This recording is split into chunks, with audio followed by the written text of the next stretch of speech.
Estamos con el doctor Alberto Aello Moreno, historiador, periodista consagrado, fue director del Nuevo Siglo y codirector también. Sí, yo en el siglo he tenido toda clase de cargos, ¿no? El Siglo se convirtió en una especie de escuela de periodismo. Álvaro Gómez fue el más grande inspirador de múltiples periodistas de todas las tendencias que pasaban por el siglo. Eso era una escuela de periodismo la mejor que ha habido en el país. Sí. ¿No? De toda variedad, por ejemplo, había unos que eran en el tiempo importantísimos, pero habían estado en el siglo antes, en El Espectador, en todos los periódicos, porque él ante todo era periodista, él adoraba, sentía el periodismo, había hecho todas las actividades que se pueden hacer en el periódico. Entonces, una vez cuando alguien puso un titular en un periódico que decía, murió Avioneta, ¡Uy! falleció Avioneta, había puesto algo, fue a mirarlo y dijo, este sí no sirvió para periodista, yo formo a todo, pero por un tipo que pone ese titular si no lo puedo... No. ¿Cómo es eso? Estamos viviendo momentos muy tensos en Colombia. Mira, yo estuve con él en muchas oportunidades en política, pero la última fue cuando estábamos contra el régimen. Entonces, Sí. todos los días hablábamos, todos los días. Y él, las cosas que plantea ahí, no las plantea para un partido, no las plantea para una tendencia política, sino para una nación, con una altura increíble. Entonces, él había llegado a la conclusión de que el régimen que se ha formado en Colombia, que no era exactamente lo que se llama establecimiento, lo esclarece muy bien, estaba fragmentando, dividiendo, consumiendo las energías nacionales, acabando con el país, acabando con las doctrinas de los partidos políticos, porque esto se había vuelto un contubernio entre funcionarios, parlamentarios, elementos que habían torcido la Constitución del 91. Contratistas que se metieron en todo. Contratistas de todo, ¿no? Entonces, en la Constitución del 91 pues, se incorpora la elección de alcaldes, se incorpora la elección de gobernadores, se incorpora una serie de medidas que en su momento eran importantes, un plan nacional, la planeación, para que hubiera un plan nacional de desarrollo, todo eso. Se acaba con los auxilios parlamentarios y se traen los cupos indicativos. Uy.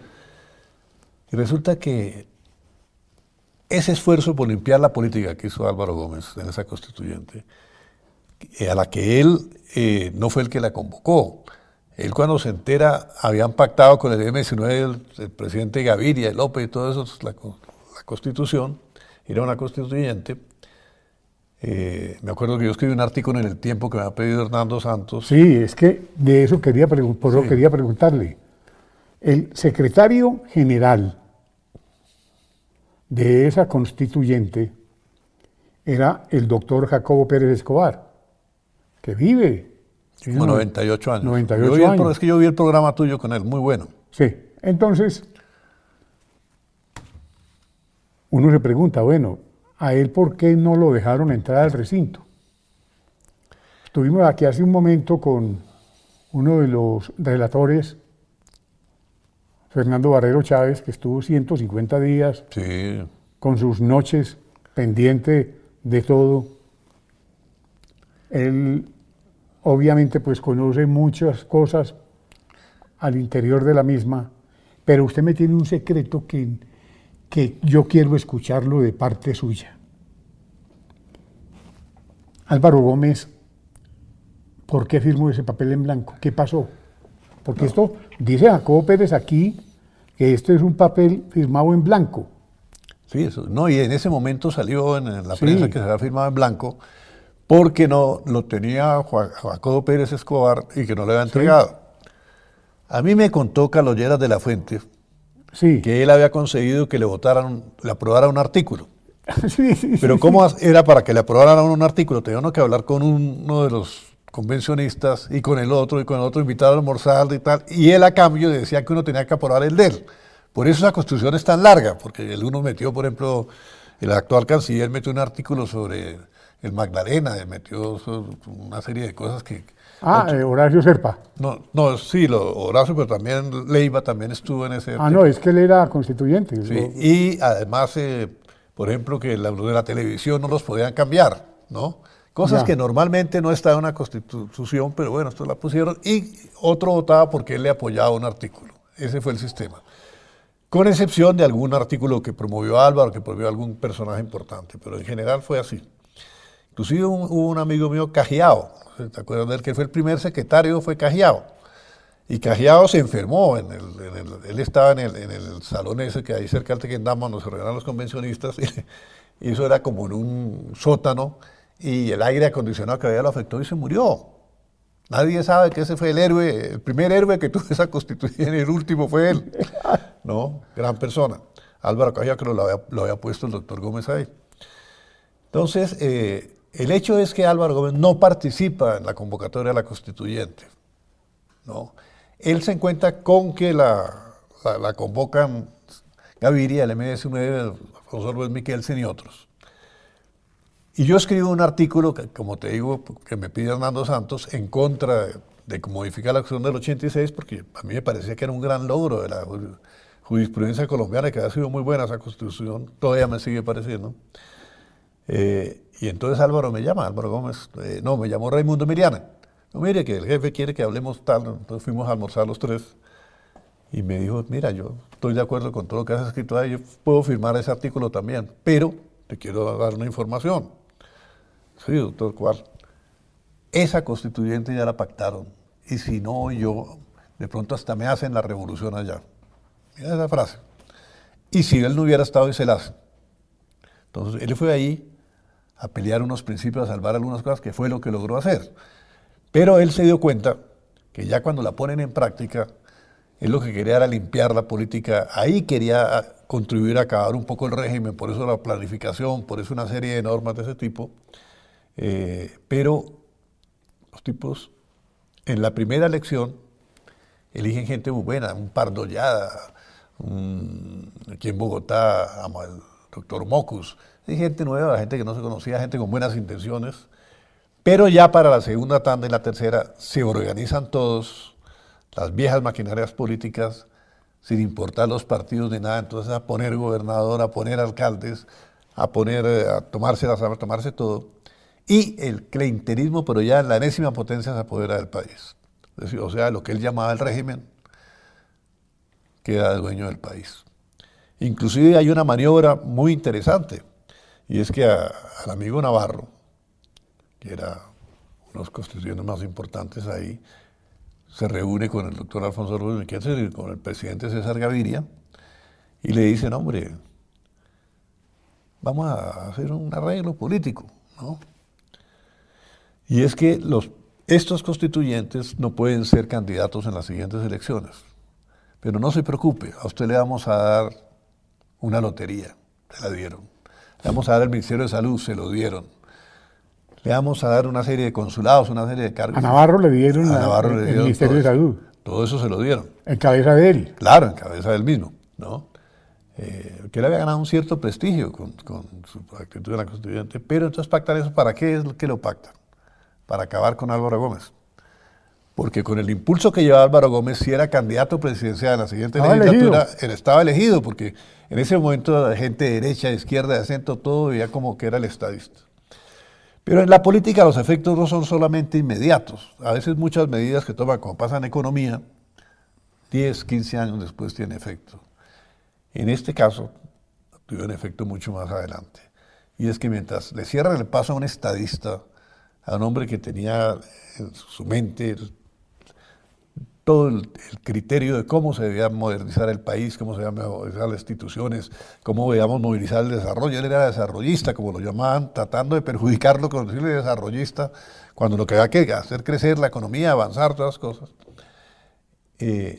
Al prohibir que ninguno pueda ser elegido, queda por fuera de la política. Entonces se va al exterior. Regresa. Entonces, ocasionalmente, cuando no podía dar las clases de él, nosotros hablábamos de historia, él sabía más de historia que cualquier académico de historia, ¿no? No era miembro de esas cosas porque no tenía tiempo para estudiar las cosas, pero era un versado en eso. Entonces, hablamos mucho del magnicidio de Sucre, por ejemplo, ¿no? Él había estudiado eso, había escrito sobre eso, y estaba seguro pues que ahí estaba pues la mano de Obando, la mano del régimen y todo eso. Sucre, su pariente. Sí, el mariscal Sucre, que lo van a asesinar, ¿por qué? Porque Bolívar en una carta le dice a Manuelita, Manuelita, necesito que me ayudes porque he decidido que mi sucesor sea Sucre. Entonces habla con los amigos, a ver qué darle un ambiente, pero claro, al hablar ella con los amigos también se enteran los enemigos, ¿no? Obvio.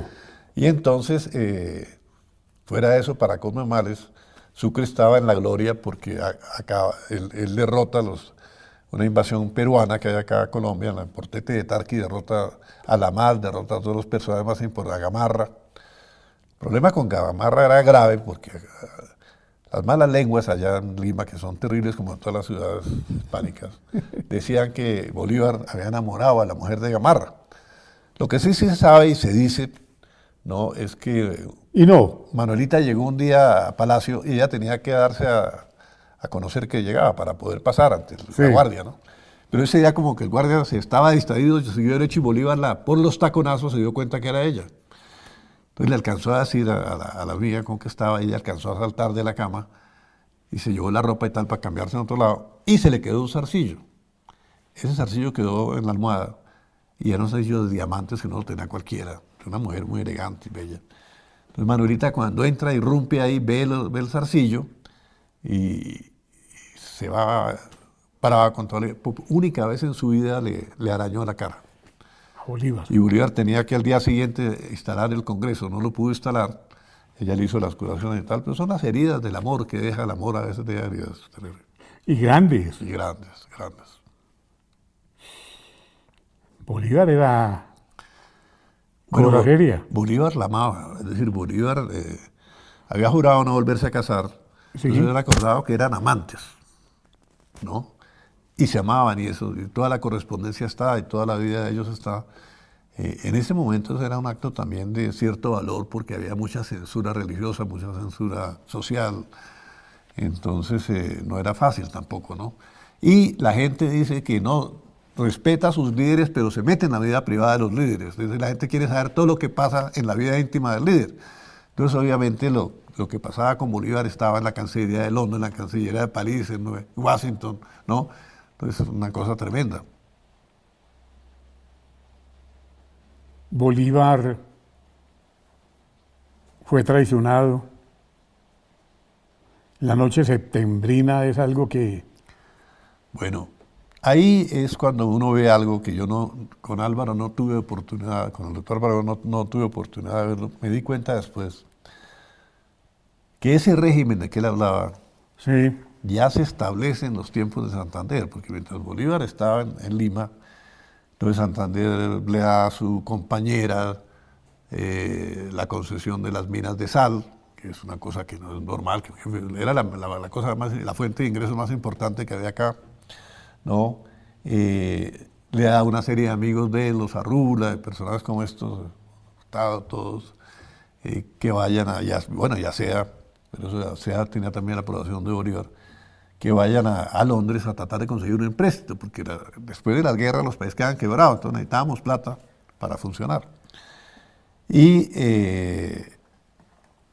estos Arrubla y los Montoyas son denunciados con Santander de que se han ganado unos pesitos ahí en esos préstamos. Entonces Santander se indigna y dice que me investigue el Congreso, y era el que manejaba el Congreso, ¿no? Tanto que una votación secreta sabía cuántos votos se habían producido, ¿no? Eso no lo digo yo, eso lo dice nada menos que Oleri, ¿no? Y cuenta Oleri ahí en ese mismo libro cómo los secretarios del Senado, que eran unos personajes de muy poco dinero, terminan ricos, y uno de ellos, el albacea, es una rubla en el testamento, ¿no? O sea que los compraron para eso. Entonces, ¿esto por qué pasa? No es que necesariamente Santander hubiera querido que haya un régimen ni nada, sino que también la política queda nexos, queda amistades, queda tributos, y se establece un régimen de componendas a través del cual por medio del Congreso frenan a Bolívar, que Bolívar había logrado una excepción, un artículo excepcional en la cuestión de Cúcuta, por medio del cual podía dirigir tropas en el exterior. Pero ya cuando está en el exterior, el Congreso dice que no puede dirigirlas. Entonces le toca a Bolívar darle el mando a Sucre, que por fortuna era un hombre que estaba con él, que estaban identificados. Pero de toda su confianza. De toda su confianza. Bueno. Pero él quería tener la gloria de dar las batallas, Bolívar, porque Bolívar ante todo le amaba era la gloria. Entonces, inclusive, a pesar de que le da el mando a Sucre, a veces le da celos con Sucre, pero en el fondo es cuando asesinan a Sucre, cuando gana Ayacucho Sucre, escribe un opúsculo que es el más grande elogio que se le ha hecho a Sucre. Pero fuera de eso, cuenta Neri, que estando en Cúcuta, cuando el Congreso de Cúcuta, llegó Sucre en un caballo que tenía problemas de corcovia, algunas cosas. ¿Quién es ese mal jinete? Pensando que era un mal jinete. Le dijo, no, ese general que vaya. Era de 21 años, Sucre, ganados todos, primero en la Academia Militar, era ingeniero militar, y segundo en la guerra a muerte en Venezuela. Sí. Entonces le dice Bolívar, mire, ese es Antonio José de Sucre, es el único de todos que tiene la inteligencia de Ordaneta, la habilidad de Santander, la cosa de Anzoátegui, que quizás algún día me rivalice en la gloria. Y no era conocido aquí todavía Sucre, pero Sucre había llevado las armas y había hecho la incautación de todos los bienes y de toda la comida de las zonas del llano y llevaba las armas para la batalla de Boyacá, la gran compra del ejército, y había traído la Legión Británica por el Orinoco, que fue la que fue decisiva en todas las jornadas. Entonces Sucre era un militar clásico y ya Bolívar se había dado cuenta de una cosa, que ahí se ve el talento de él también, que la guerra que venía ya no era una guerra de guerrillas, sino en el sur del país era contra ejércitos de verdad, contra virreyes, contra ejércitos muy organizados, contra el general, los generales que dirigían las fuerzas del Perú, entonces sabía que era Sucre el que lo podía salvar en eso, ¿no? Las Ibáñez. Las Ibáñez eran unas mujeres muy bonitas, muy agradables, su padre era monárquico, Sucre salió con ellas, Oleri también, eran amigos, y cuando Bolívar era muy amigo de ellas, cuando Bolívar se entera que el padre está preso por allá en Mompox, por realista, se va a caballo hasta Mompox y ordena que lo liberen, que era el padre de sus amigas. Y una de las primeras cosas que hace cuando llega a Bogotá es regalarles una casa de su fortuna personal, ¿no? Eran mujeres distinguidas, valiosas, que en ese caos, como eran monárquicas, Muy distinguidas. se habían venido. Sí, pero no era, la gente ha tratado de crear, de que eran las mujeres fáciles, no. Por ejemplo, la que se casa con Florentino González, que era la que Bolívar vivía enamorado de ella, que había estado enamorado Plaza de ella, tiene 3, 4 amores importantes nada más, pero se casa con este y es fiel toda su vida a él. La que sí sufrió mucho fue la que vivía con Santander, porque Santander, después de vivir 15 años con ella, se casa con otro que era muy rica, tenía tierras y tal, y la deja. Eso sí fue una cosa dura, ¿no? Pero ella tuvo su concesión de las salinas de Zipaquirá y fue una mujer muy respetada. Y ella le salva la vida un día a Márquez. Y fue Márquez a hablar con ella. El episodio del balcón. El del balcón. Y ella cuenta, ella misma, que ella tuvo que jalar de la levita de Santander, del saco que le llevaba puesto, para que no tirara por el balcón a Márquez. Una escena de celos, pero posiblemente por este frío Bogotá, Santander tomaba también sus traguitos, a veces estaría un poquito acalorado. Y Márquez salvó, pero eso le costó a Santander muy caro ese lío, porque Márquez le gana la convención, termina siendo elegido presidente, pero por sus méritos, ¿no? Entonces, y Márquez, que era de origen liberal, porque los Bartolinas eran casi todos de origen liberal, hasta Ospina había sido liberal, después va a ser conservador. Doctor Alberto, la próxima vez hablamos de el libro. Sí, el libro de Bolívar y Manuelita, que es lo que sus cartas. Que yo quiero. Sí, además quiero obsequiártelo, porque es que no tengo sino un ejemplar, entonces se lo quiero dar. Un príncipe. Bueno, muy Muchas agradable, gracias. ha sido un placer No, inmenso qué delicia esto. estar acá.